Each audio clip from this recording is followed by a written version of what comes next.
Hi, I have a question for this week's Q&A, which is about accountability. I think that we could talk about accountability week after week after week. I've had many experiences with public servants because I've been through the justice system and I've had to represent myself, which tell me that there seems to be a lack of management and a lack of accountability. And of course that goes back to the politicians because it's their job to manage the public servants that we all use the public services from.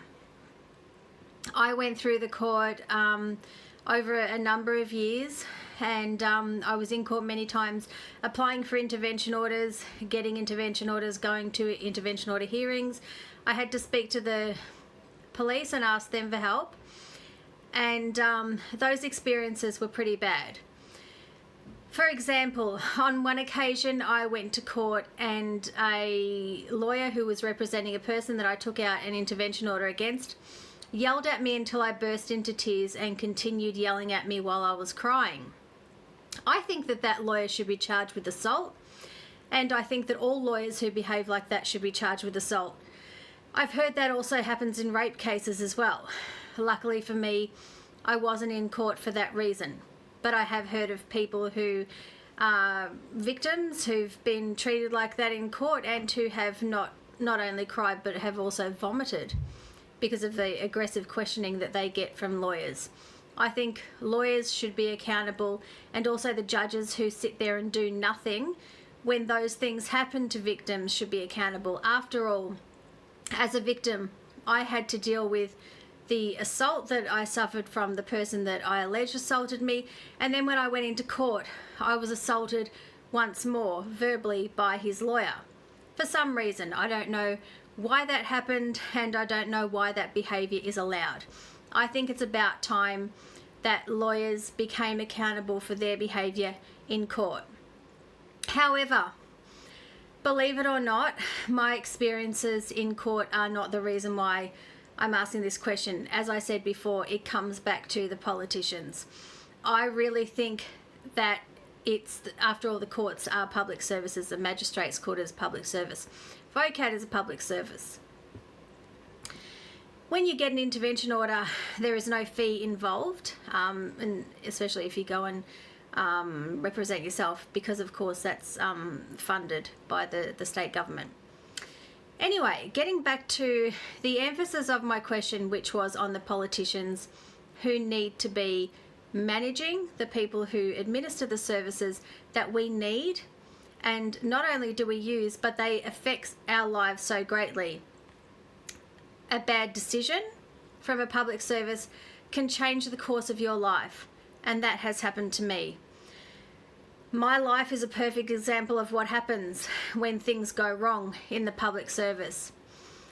I can go through many instances in which I've tried to deal with public servants and mistakes have been made, or people have done things which are blatantly wrong. Like, for example, I've been to police stations to report being assaulted, and I've actually been yelled at and shooed out of the station.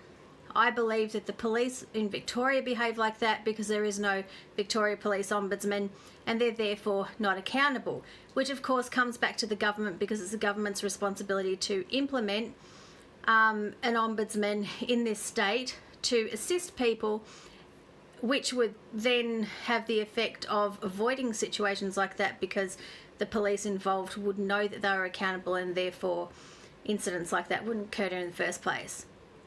But the point that I would like to make is this: how is it possible that a woman like myself, who was unrepresented, I did not have a lawyer, and who was willing to have my evidence examined, how is it possible for me to go to court or to go to a police station and be treated like that when a politician in Canberra believes that they don't need to front a federal ICAC? How can someone like myself attend court on my own with my daughter and ask for help? How can I represent myself and be questioned aggressively by a lawyer and by a judge and have to prove myself in court with nothing more than my own goodwill and my own honesty and the photos that I've taken with the equipment that we all own, such as phones that I've printed out at the local Officeworks. How is it possible that I have to do that and yet politicians don't need to front a federal ICAC? We need a federal ICAC because everyone needs to be accountable. I was forced to be accountable for the allegations that I made, and I suffered because of that.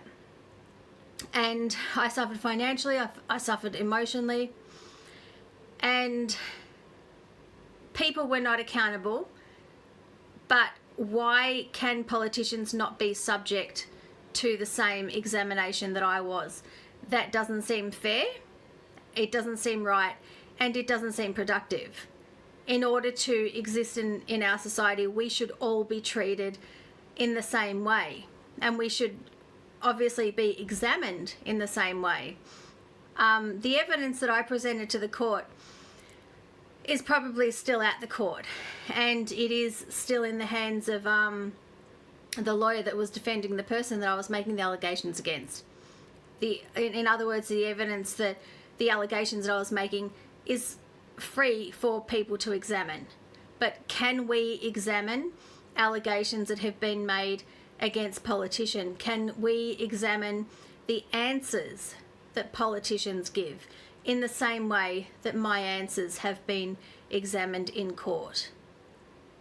Can someone on the panel answer this for me? I know it's a long question, but I think that this issue is so important and so deep, and it reaches into so many different aspects of society, like the examples that I gave which occurred in my life, all the way down to a simple interaction with a police officer in a suburban police station. That's how far the implications of accountability travel down to. We need to improve the management and the accountability of all public servants, and I think it's obvious that that should start at the top and that we need a federal ICAC. Thank you.